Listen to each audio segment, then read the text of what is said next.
Good morning बेटा। 10th class का जो चैप्टर फर्स्ट है सिविक्स में, जो चैप्टर फर्स्ट है उस चैप्टर से हम लोग इसकी शुरुआत करें बेटा। ये फर्स्ट वीडियो ही है। पाठ का नाम तुम्हारा है सत्ता के वैकल्पिक चिन्ह, सत्ता की साझेदारी। आखिरकार साझेदारी होती क्या है? साझेदारी को अगर हम बात कहें तो साझेदारी बेटा एक वो पोर्शन है जिसमें हम सब साथ मिलकर काम करते हैं। ठीक है, अगर मैं इसको और ज़्यादा आप लोगों की या हमारे जैसी भाषाओं में समझाऊं तो जैसे कि एक साझा परिवार होता है जिसमें सभी लोग एक साथ मिलकर एक दूसरे के साथ रहते हुए काम करते हैं, ठीक वैसे ही सत्ता में यानी शासन व्यवस्था में भी साझेदारी चलाई जाती है। ठीक है, और बेटा वही बात है कि पूरे एक देश में, मान लो किसी एक देश की शासन व्यवस्था की हम लोग बात कर रहे हैं और उस शासन व्यवस्था में कहीं ना कहीं इतनी सारी अगर विविधताएं फैली हुई हैं तो उन विविधताओं को एक साथ एक मंच पर देश की एकता और अखंडता के लिए, सबके लिए हमें शासन में यानी सत्ता की साझेदारी करनी ही पड़ती है।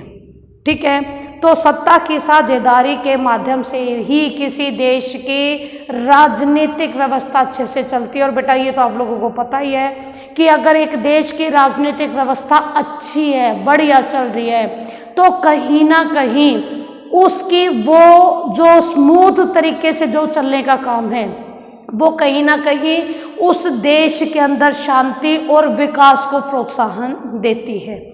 ठीक है, तो बेटा हम लोग जब पढ़ेंगे सिविक्स को तो सिविक्स की शुरुआत हम लोग साझेदारी से ही करेंगे। ठीक है, सिविक्स की शुरुआत हम लोग साझेदारी से ही करेंगे, हम सत्ता में साझेदारी ही दिखाएंगे। तो यहाँ पर हम लोग 10th क्लास का पढ़ रहे हैं, इसलिए हम लोग टोटली भारत में सत्ता की साझेदारी के ऊपर बातचीत करने वाले हैं। ठीक है, तो बेटा भारत में भारत का एग्जाम्पल लेने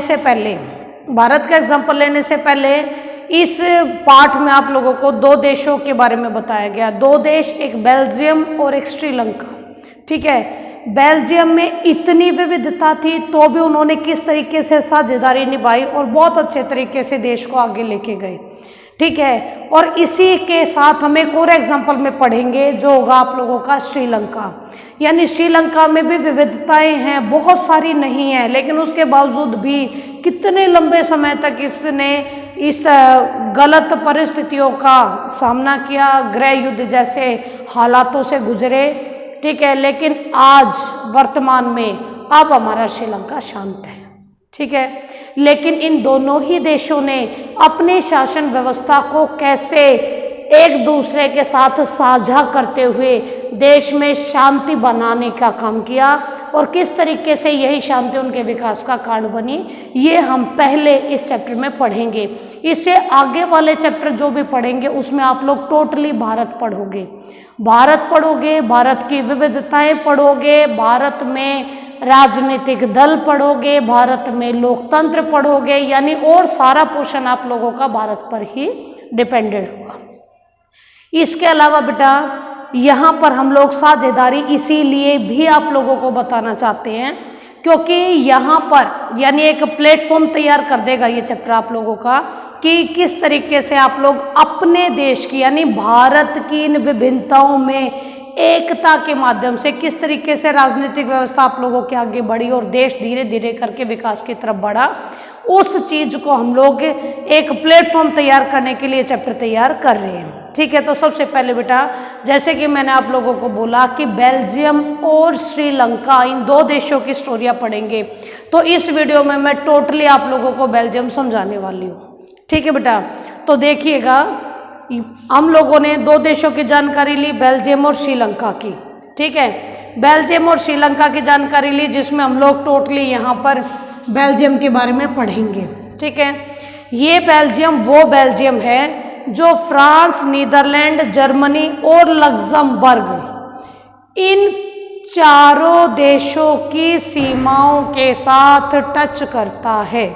ठीक है, जैसे कि ये आप लोगों का बेल्जियम है। ठीक है, ये बेल्जियम है। बेल्जियम आप लोगों के फ्रांस के ऊपर है थोड़ा साइड में, ठीक है। मैंने ये इसी तरीके से देश दिखाया ताकि आप लोगों को इसकी समझ में आ जाए कि किस तरीके का ये देश है, किन किन विदेशी देशों से घिरा हुआ है, ठीक है। तो यहाँ पर आता है बेटा आप लोगों का कि सबसे पहले तो ये कि जो आप लोगों का बेल्जियम है ये यूरोप महाद्वीप की कंट्री है, ठीक है। यूरोप की कंट्री है, यूरोप महाद्वीप की कंट्री है ये। और ये फ्रांस, इधर से फ्रांस लगता है, दक्षिण साइड से लग्जमबर्ग लगता है, और इसके राइट हैंड साइड से जर्मनी, और ऊपर की तरफ नीदरलैंड, ठीक है। इसके बाद तो यहाँ हल्का सा इलाका इसका समुद्र को भी लगता है। लेकिन फिलहाल आप लोगों को ये चारों देश फ्रांस, लग्जमबर्ग, जर्मनी और नीदरलैंड ये इसकी सीमा रेखाओं को टच करता है, ठीक है। पहली बात तो आप लोगों को ये समझ में आ जाए। इसके बाद भाई जो बेल्जियम है अगर हम उसे क्षेत्रफल की दृष्टि से देखें तो तुम्हारे देश का हरियाणा भी इससे बहुत बड़ा है, ठीक है। हरियाणा से आधा है, यहाँ तक कि जितनी हमारे हरियाणा में जनसंख्या है उसकी आधी जनसंख्या बेल्जियम में निवास करती है, ठीक है। यानी कि अगर टोटली बेल्जियम की बात की जाए तो तुम्हारे हरियाणा से भी छोटा एक छोटा सा देश है, ठीक है। यूरोप की कंट्री है ये। इसके बाद है कि इसकी जातीय बनावट बहुत ही जटिल है। जटिल होता है बेटा बेहद बड़ा कठिन, यानी जातीय बनावट कुछ इस ढंग की है कि अगर उसको ठीक से इन्होंने न सुलझाया होता तो आज बेल्जियम उस मुकाम पे नहीं खड़ा होता जिस मुकाम पे आज है, ओके।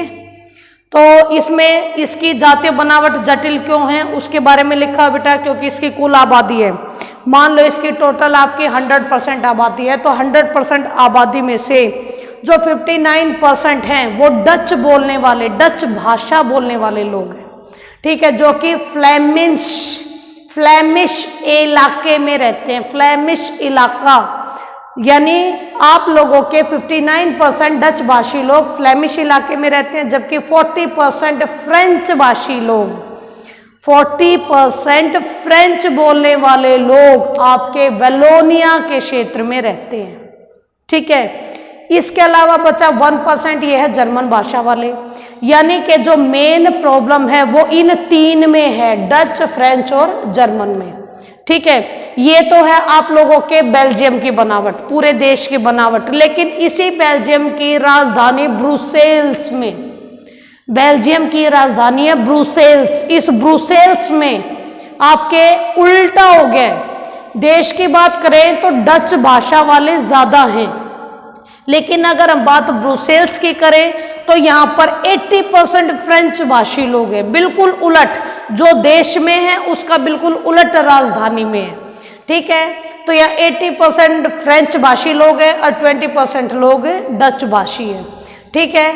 यानी कि अगर मैं इस बेल्जियम को आप लोगों को दिखाने का कष्ट करूँ भी तो इसमें आप लोगों का ब्रुसेल्स यहाँ है, ये बेल्जियम का पूरा आप लोगों का मैप है, इसमें यहाँ पर आप लोगों का ब्रुसेल्स है, ठीक है। तो आप लोगों के यहाँ आप लोगों ने एक चीज समझी कि जो जातीय बनावट है भाई वाकई में जटिल हो चुकी है। जटिल क्यों? क्योंकि यहाँ फ्रेंच, डच और जर्मन भाषी लोग हैं। देश की बात करी जाए तो डच भाषी लोगों की संख्या ज्यादा है, फ्रेंच भाषी लोग कम है। लेकिन अगर इसी की राजधानी ब्रुसेल्स की अगर बात की जाए तो वहां फ्रेंच ज्यादा है, डच कम है, यानी बिल्कुल अपोजिट परिस्थितियां बन गई दोनों में, ठीक है। अपोजिट परिस्थितियां बनी तो भाई लड़ाई झगड़े तो होने ही होने हैं। और सबसे महत्वपूर्ण बात कि ब्रुसेल्स आप लोगों का राजधानी है तो वो अपने आप में एक महत्वपूर्ण इलाका बन जाएगा, ठीक है। तो अब ये जो प्रॉब्लम है आप लोगों की, इस प्रॉब्लम के सॉल्यूशन के लिए यानी इनमें सभी में इक्वालिटी डालने के लिए तुम्हारे बेल्जियम की सरकार ने 1970 से 1993 के बीच कम से कम 4 बार संशोधन किया। यानी कि आप लोगों के संविधान में संशोधन किया कम से कम 4 बार। 4 बार कौन सा? यानी जिसको आप लोग कॉन्स्टिट्यूशनल अमेंडमेंट का नाम देते हो इंग्लिश में, ठीक है। इस 4 बार जो इसने किया, ये सिर्फ एक ही रीजन था इसका कि किसी तरीके से संविधान इस तरीके से सेट हो जाए, इस तरीके से संविधान हमारा सेट हो जाए कि कहीं से भी कोई प्रॉब्लम ना आए और हर जाति के लोग, हर भाषा के लोग बहुत स्मूथली बेल्जियम में निवास करें। ठीक है, इसके लिए बेटा कि इसने बेल्जियम मॉडल दिया हमें, ठीक है, 4 बार संशोधन करके बेल्जियम मॉडल दिया, इसको हम लोग बेल्जियम मॉडल भी बोलते हैं। तो बेल्जियम मॉडल में ये 4 बातें डाली, 4 बातें ध्यान से सुनो बेटा, ये प्रॉपर क्वेश्चन आ जाता आप लोगों का अलग से बनके। सबसे पहली बात, केंद्रीय सरकार में डच और फ्रेंच भाषी मंत्रियों की संख्या समान रहेगी। ठीक है, यानी जो सेंट्रल लेवल पे, जो आप लोगों की सेंट्रल लेवल पे जो सरकार बनेगी, सेंट्रल लेवल पे यानी पूरे देश के लिए जो सरकार बनेगी, उसमें डच और फ्रेंच दोनों की संख्या इक्वल कर दी गई। यानी यहाँ पर डच की संख्या ज्यादा होते हुए भी उन्होंने फ्रेंच के साथ समझौता कर लिया और जितनी अपनी संख्या है उतनी ही फ्रेंच भाषी लोगों की संख्या भी तय कर दी, यानी एक जैसी संख्या वाले लोग आएंगे यहाँ पर। ठीक है, इसके बाद है कि कुल विशेष कानून तभी बनेंगे जब दोनों ही भाषाई समूह के सांसदों का बहुमत उसके पक्ष में होगा। यानी अगर कोई भी विधेयक कानून बनाना है, अगर कोई भी विधेयक कानून बनाना है तो सबसे पहले ध्यान दिया जाएगा कि अगर हम उसे 2/3 बहुमत से पास कर रहे हैं सदन में से, तो उसमें डच और फ्रेंच दोनों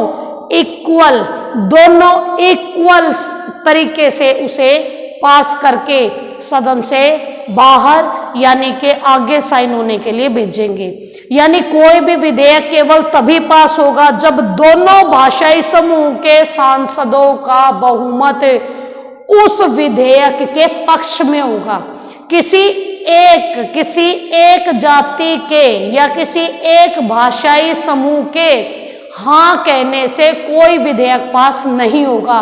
दोनों भाषा भाषी के लोगों को, डच और फ्रेंच दोनों भाषा भाषी के लोगों को इक्वली उसे बहुमत से पास करना होगा। ये तुम्हारा पहला। ठीक है, यानी संख्या भी हम समान रखेंगे और अगर हम कोई विधेयक पास करेंगे तो दोनों का पक्ष भी समान रखते हुए उसको पास करेंगे। पहले ये। दूसरा है केंद्र सरकार, यानी जो हमारी सेंट्रल गवर्नमेंट है उसकी बहुत सारी शक्तियां देश के 2 इलाकों की क्षेत्रीय सरकारों को दे दी गई। 2 इलाकों की क्षेत्रीय सरकारों को दे दी गई, कहने को बिल्कुल सिंपल है। ठीक है, 2 इलाकों की क्षेत्रीय सरकारों को दे दी गई, मीन्स राज्य सरकारों का निर्माण कर दिया गया और उन्हें सेंटर से बिल्कुल फ्री रखा गया। यानी कि राज्य सरकारें अब केंद्र सरकार के अधीन नहीं रही। यानी जिन 2 इलाकों की बात की जा रही है वहां पर राज्य सरकारें निर्मित हुई और उन्हें केंद्र सरकार से फ्री रखा गया। यानी वहां वे अपनी मर्जी से कोई भी डिसीजन ले सकती है, लेकिन वो देश की एकता को बिगाड़ने वाला नहीं होना चाहिए। देश की एकता अखंडता को और ज्यादा मजबूत करने वाला होना चाहिए। ठीक है, इसके बाद आप लोगों का तीसरा बेटा ब्रुसेल्स है। ब्रुसेल्स राजधानी है इसकी, तो इसके लिए एक अलग तरह की सरकार बनाई। ठीक है, ताकि वहां पर भी एडजस्टमेंट हो सके। और ब्रुसेल्स में बनाया क्या था बेटा, जैसे सेंटर में ज्यादा डच होने के बावजूद उन्होंने फ्रेंच की संख्या बराबर रखी। डिट्टो इसी तरह जो ब्रुसेल्स थी, राजधानी थी, उस ब्रुसेल्स में जितने फ्रेंच थे उन्होंने भी समझौता कर लिया और डच की संख्या को इक्वल रखा अपने राज्य सरकारों में।